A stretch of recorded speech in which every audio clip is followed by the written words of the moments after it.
윤 대통령 극렬 지지자들이 이번엔 헌법재판소를 노리는 정황이 포착돼 경찰이 수사에 나섰습니다. 이들은 서부지법 폭동 때처럼 인터넷 커뮤니티에 헌법재판소 도면을 올리고 어느 곳이 보안이 허술한지 답사한 사진도 올렸습니다.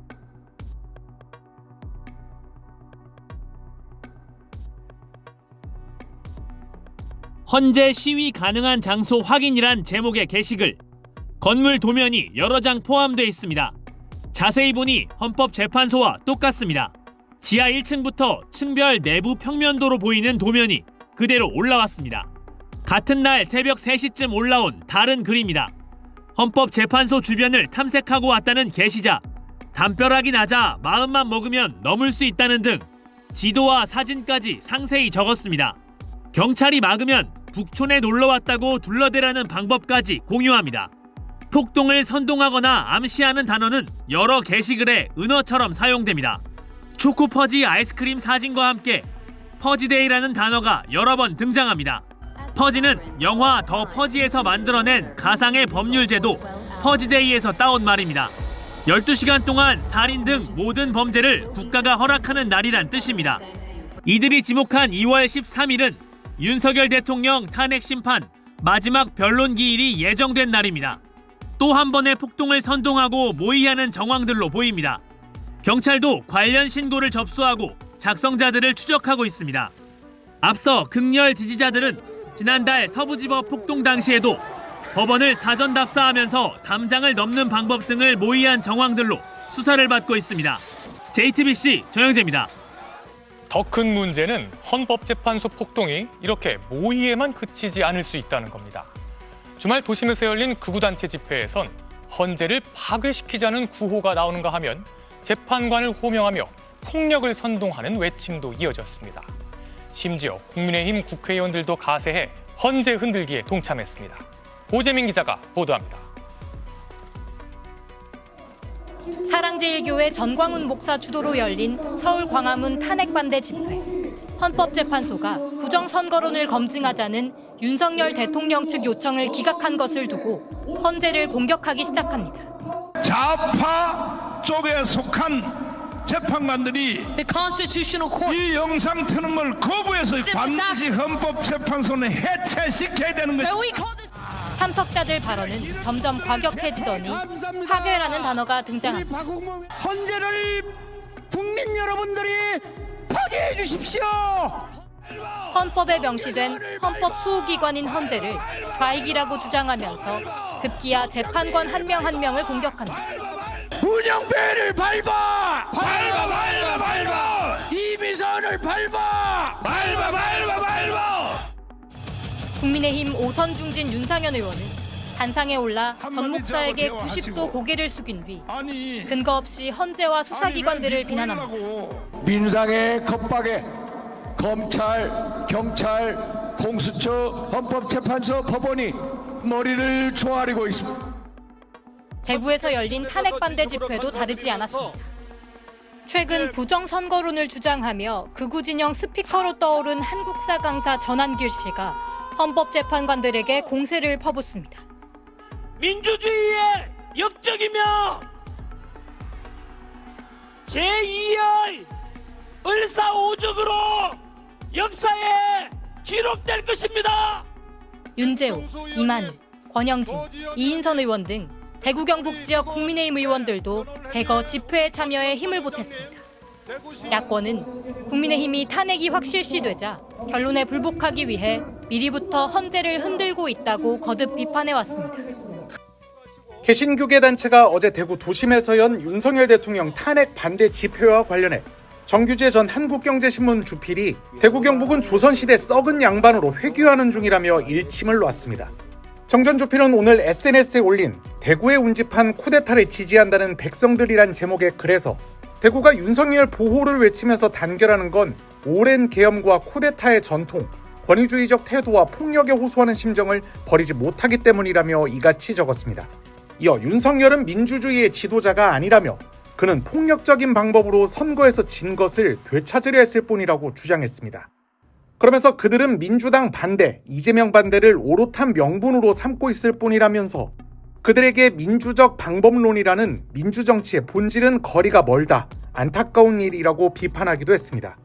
그간 대표적인 보수 논객으로 꼽혀온 정전주필은 윤 대통령의 비상계엄 선포 이후 보수 진영을 향해 잇따라 비판을 가하며 각성을 촉구하고 있습니다. 헌재를 노리는 정황이 포착돼 경찰이 수사에 나섰습니다. 윤 대통령 지지자들이 모이는 온라인 커뮤니티에 헌재에 답사했다는 글하고 건물 평면도까지 공유가 됐고요. 차벽을 넘기 위한 철제 사다리, 알루미늄 야구 방망이를 준비한다, 이런 글도 올라왔다고 하는데 이걸 가볍게 볼 사안은 아닌 듯하고요. 세 분의 말씀을 먼저 들어보죠. 김기흥 지금 대변인이시죠? 네, 대변인 좀 하시죠. 우선 사실관계를 알아봐서 네. 경찰이 이런 거는 수사를 해서 문제가 있다면 엄정하게 대처를 해야 된다고 저는 봅니다. 네네.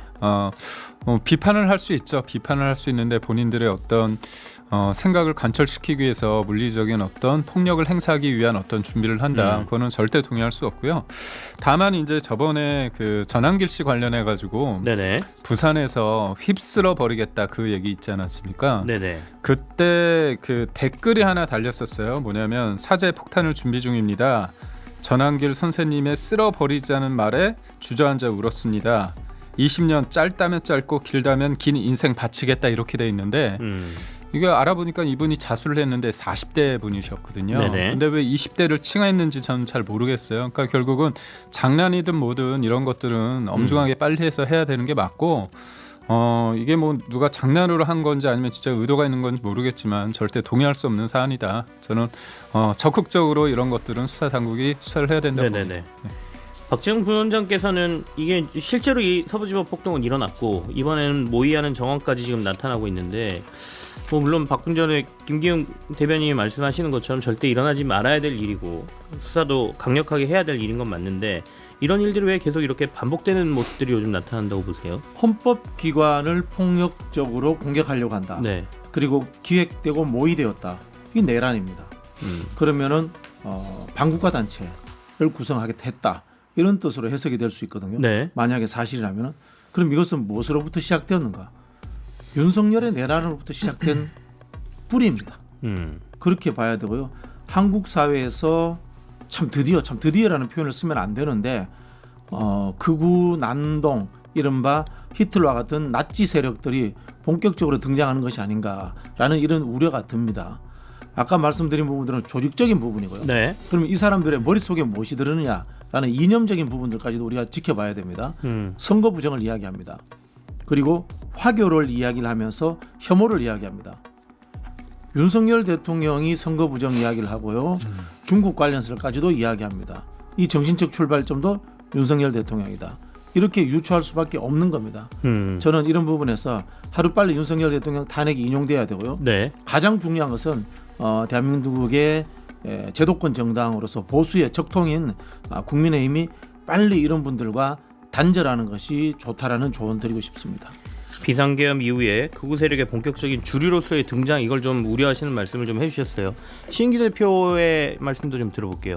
우선은 사실 이런 식의 그 소위 폭동을 네. 준비하는 여러 정황들 이게 그냥 말로만 웃어넘길 수가 없는 게 우리가 아직도 기억에 생생하지 않습니까? 서울 서부지법 도심 한복판에 있는 그것도 사법부의 심장에다가 그 난동을 부려가지고 판사를 색출하기 위해서 기물을 다 파손하는 행위 거기다 막 불까지 붙이고 막 이랬었거든요. 그것도 조직적으로 새벽에 그 난동 상황이 발생을 한 것이기 때문에 저는 이 헌법재판소 관련된 이 문제도 결코 가볍게 볼 수 없다.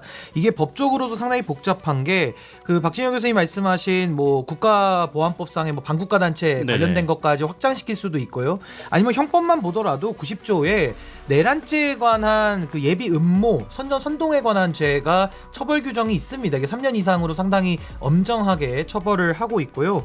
우리 형법만 보더라도 범죄단체 조직죄가 114조에 나와 있고 또 소유죄, 그러니까 소유죄라는 것은 다중이 이런 난동을 부리는 걸 소유라고 하는데 징역 1년에서 10년 이하로 되어 있거든요. 그러니까 이런 소유죄를 저지르기 위한 범죄단체를 조직했다라고 하면은 범죄단체 조직죄가 형법이 적용될 수 있고 더 나아가서는 테러방지법상의 범죄단체 구성에 관한 죄도 따로 규정되어 있습니다. 그래서 이거는 뭐 수사기관에서 엄정하게 수사를 해서 다만 이런 글만 가지고 볼 게 아니라 그 배후에 있는 세력, 네네. 뒤에서 조종하는 세력까지도 저는 발본색원에서 엄히 다스려야 된다. 전 그렇게 봅니다.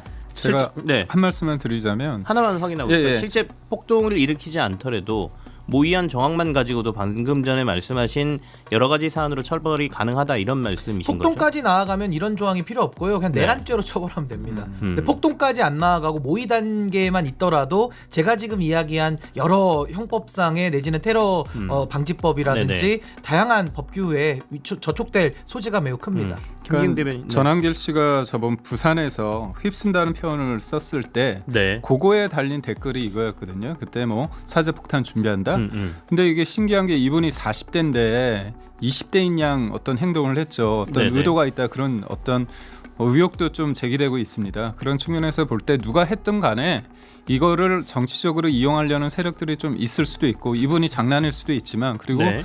전한길 씨 얘기를 한다면 지금 보면 김용영 국가인권위원회 상임위원이 뭐 무료 변호를 해주겠다. 근데 거절을 했잖아요. 네. 그리고 이분이 김 상임위원 같은 경우는 그때 헌재 재판소를 두들겨 부숴서 흔적도 남김없이 없애버려야 되는데 이 얘기를 했을 때 전한길 씨도 그렇고 많은 분들이 그거에 동의할 수 없다 그렇게 얘기했으니까 네.